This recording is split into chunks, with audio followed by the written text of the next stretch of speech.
muraho neza. Hari ibibazo ushobora kuba nawe ujya wibaza. Ese uramutse ushatse guhindura izina umaze imyaka 25 cyangwa se 40 witwa, wabigenza ute? Ese haba hari amazina umuntu atemerewe kwitwa? Ngira ngo mwese mujye mubikurikirana, hari igihe hatangazwa amakuru atandukanye kuri iyo ngingo. Ibi nibyo tugiye kubasobanurira uyu munsi. Ikaze kuri Minisiteri y'Ubutegetsi bw'Igihugu, Minaloc. Iki kiganiro rero tugiye kujyamo ntabwo ndi njyenyine, ndi kumwe n'umukozi wa Minaloc ushinzwe irangamimerere, Olive Mumarashavu. Ikaze. Murakoze cyane. Yego. Impamvu tuzanyemo umukozi wa Minaloc ushinzwe irangamimerere nuko ari imwe muri service icyo guhindura amazina cyangwa se service yo guhindura amazina ari imwe muri service zitangwa na Minisiteri y'Ubutegetsi bw'Igihugu. Tubahaye ikaze rero, najya ngo dutangire Olive, nkubaza ese ubusanzwe duhere ruhande mbere yo kugera ku bindi, ubundi ku cy'umuntu agomba kwitwa izina. Murakoze cyane. Nkuko bivuze, nitwa Olive Mumarashavu, ndi umukozi muri Minisiteri y'Ubutegetsi bw'Igihugu ushinzwe irangamimerere mu ishami ry'imiyoborere no kwegereza ubuyobozi abaturage. Urakoze ku kibazo kizumbajije. Uragira uti kuki ari ngombwa ko umuntu agira izina? Nkuko tubisanga mu itegeko ry'abantu n'umuryango nimero 71 agakato 2024 ryo kwa 26 z'ukwezi kwa gatandatu 2024 ryasohotse mu igazeti yo kwa 30 Nyakanga 2024, tuhasanga ingingo ku mutwe wa 4 haravuga ngo ibiranga umuntu. Ibiranga umuntu rero ku ngingo ya mbere haza izina. Umuntu agomba kugira izina rero kugira ngo agire ikimuranga. Aho ngaho hagaragaramo n'ibindi biranga umuntu, ariko ikiza imbere ni izina. Izina niryo rishobora kuranga umuntu, niyo mpamvu umuntu wese wese agomba kugira ikimuranga ari ryo zina. Haza n'ibindi, igitsina, imyaka, ariko ikiza imbere ni izina ry'umuntu, niryo rishobora gusobanura umuntu wari we. Bivuze ngo umubyeyi yabyutse mu gitondo akavuga akabyara umwana ntashaka kumwita izina binyuranyije n'amategeko.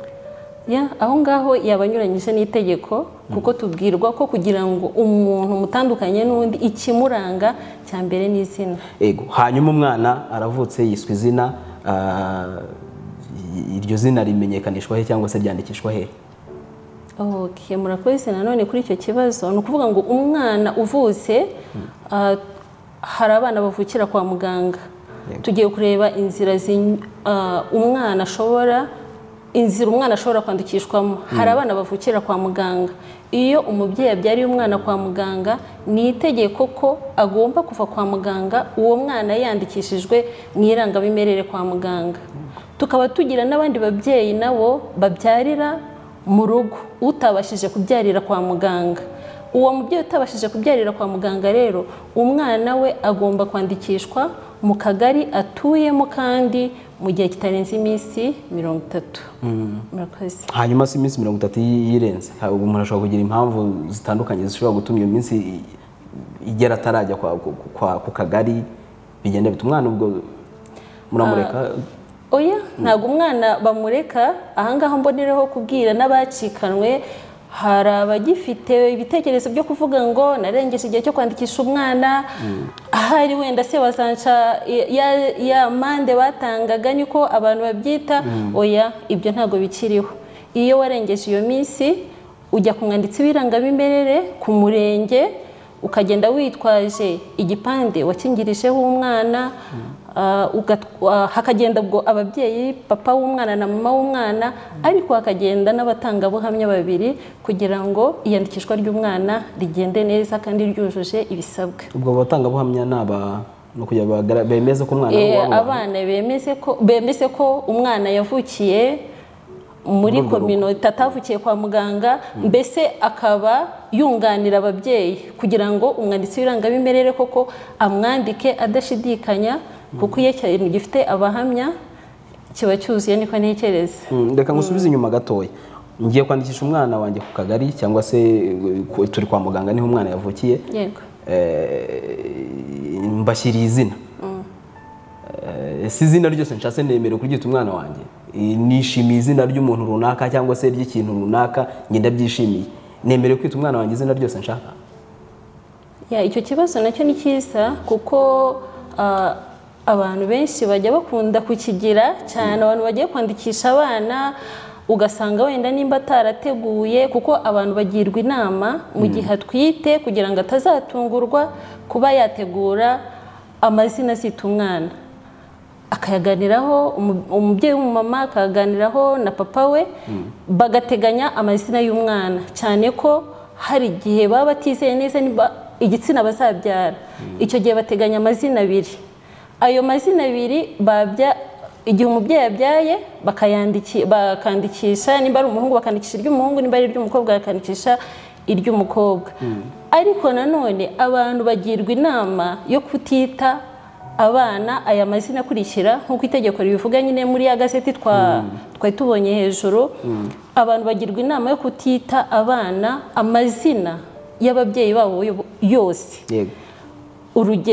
Kuvuga ngo nise umwana amazina ya papa we yose, icyo kintu kirabujijwe, cyangwa se aya mama we yose, cyangwa se akaba yakita umwana we akamwita amazina y'abavandimwe, ugasanga umwana yitiranwa n'abavandimwe be, icyo nacyo kirabujijwe. Ikindi ababyeyi bagirwa inama rero, bitewe n'amarangamutima, ababyeyi babuzwa kwita abana babo amazina asesereza. Dukunze kuyita mu ijambo ryumvikana izina riteye ipfunwe. Iryo zina rwose rirabujijwe kuryita umwana. Yego. Hanyuma rero hari uwiswe izina riteye ipfunwe, cyangwa se utarishimiye izina ababyeyi bamuhitiyemo, dore ko iyo bajya kutwita amazina tuba duhara ariko tudafite ububasha bwo kuba twabihindura. Hanyuma umuntu umaze kubona izina rye ataryishimiye, ni izihe nzira anyuramo kugira ngo rihindurwe, cyangwa se guhindurwa birashoboka? Twabanza gusobanurira abadukurikiye ko guhindura izina biremewe, kandi biri mu nshingano za Minisitiri ufite irangamimerere mu nshingano ze, umuyobozi wa Minisiteri y'Ubutegetsi bw'Igihugu. Ibyo rero ashobora kubisaba, ashobora kurihindura, biremewe bitewe na za mpamvu. Ashobora kuba afite izina risesereza, rimuteye ipfunwe, izina rye rishobora kuba rikoreshwa n'undi muntu rikaba ryamutesha agaciro, ndetse n'izindi mpamvu zishobora gushingirwaho kuko zikabona ko uwo muntu ashobora kwemererwa guhindura izina. Inzira rero uwo muntu yacamo guhindura amazina bikorwa binyuze ku rubuga Irembo. Winjira ku rubuga Irembo ukareba ahanditse irangamimerere, kuko nicyo kintu uba ugiye guhindura. Iyo winjiye ku rubuga ukabona ahanditse irangamimerere uhitamo, kuko hazamo ibyiciro bibiri: hari gusaba guhindura izina no gusaba icyemezo. Ni ukuvuga ngo uhera ahambere, uhitamo ukurikije izina, niba ari izina riteye ipfunwe, wenda tugiye muri detail, abantu basaba ibintu bitandukanye, ariko duhereye kusaba guhindura izina riteye ipfunwe, iyo amaze gufungura urubuga Irembo yuzuzamo indangamuntu ye, Irembo rikagaragaza amakuru dufite mu irangamimerere rye, akamanuka hepfo akareba icyiciro agiyemo. Ese izina mpindura ni irihe zina? Ni izina riteye ipfunwe. Icyo gihe ahitamo izina riteye ipfunwe, cyane ko harimo n'izindi mpamvu.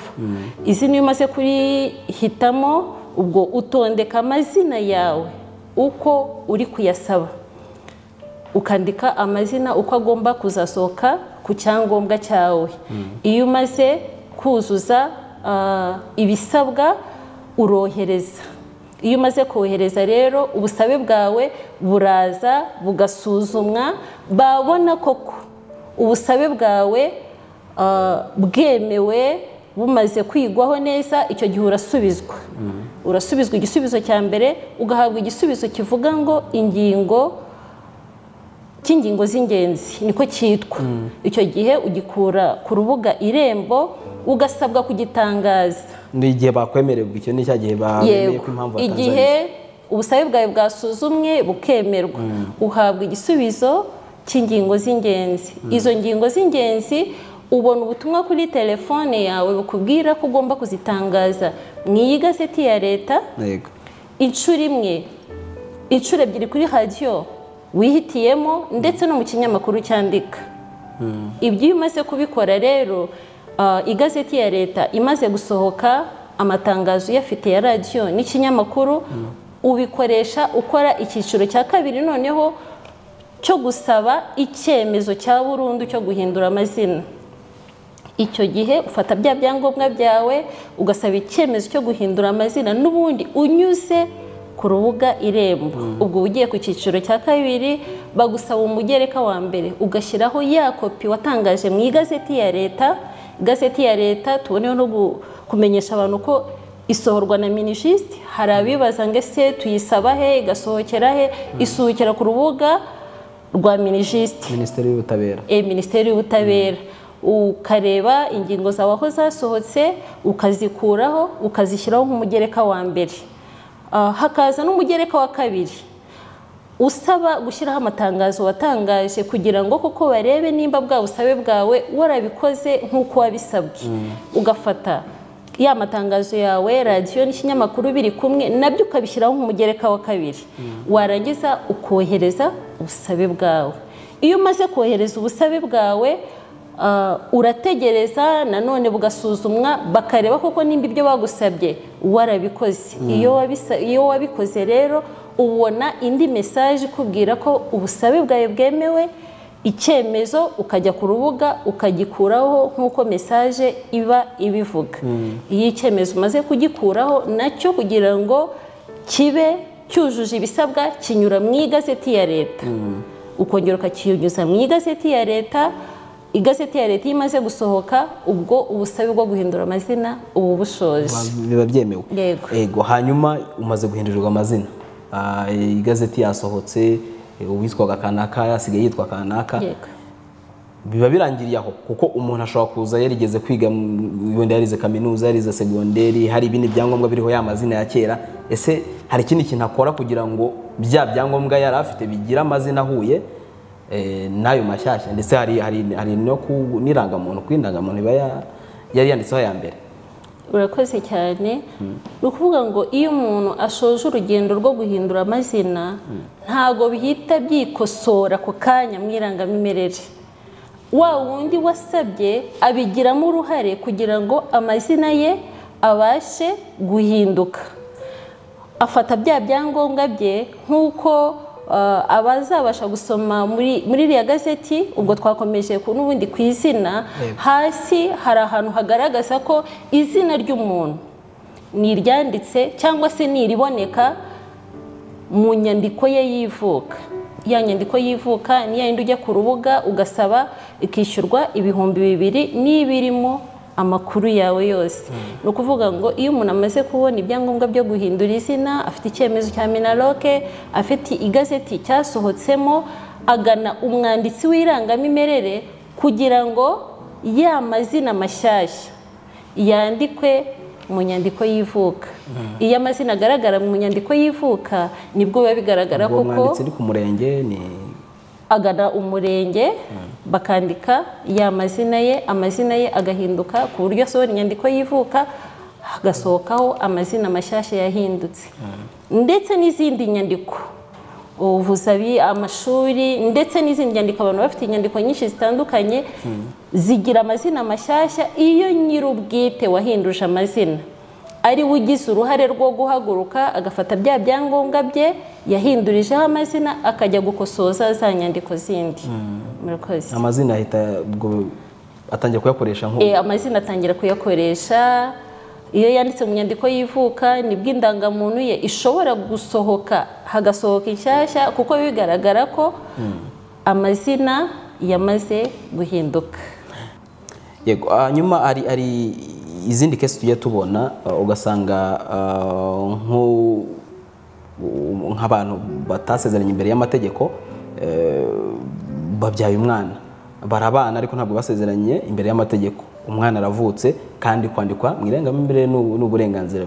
Uwo mwana we bigenda bite? Wenda ngira ngo wahita ubifatanya n'ikindi cy'umubyeyi ushobora kujya kwa muganga akabyara, cyangwa se yanamubyariye wenda mu rugo hari impamvu zabaye, ariko akaba atabana n'umugabo cyangwa se umugabo umwana ese w'uwo mwana ataramenyekana, ese wowe yandikwa ate? Ko tuzi ko ubundi umwana yandikwa ku babyeyi bombi iyo bigaragaye ko umubyeyi umwe cyane cyane umubyeyi w'umumama ari we afite ako kanya ari ugaragara kwa muganga cyangwa se imbere y'umwanditsi w'irangamimerere, bigenda bite? Murakoze kuri icyo kibazo. Umwana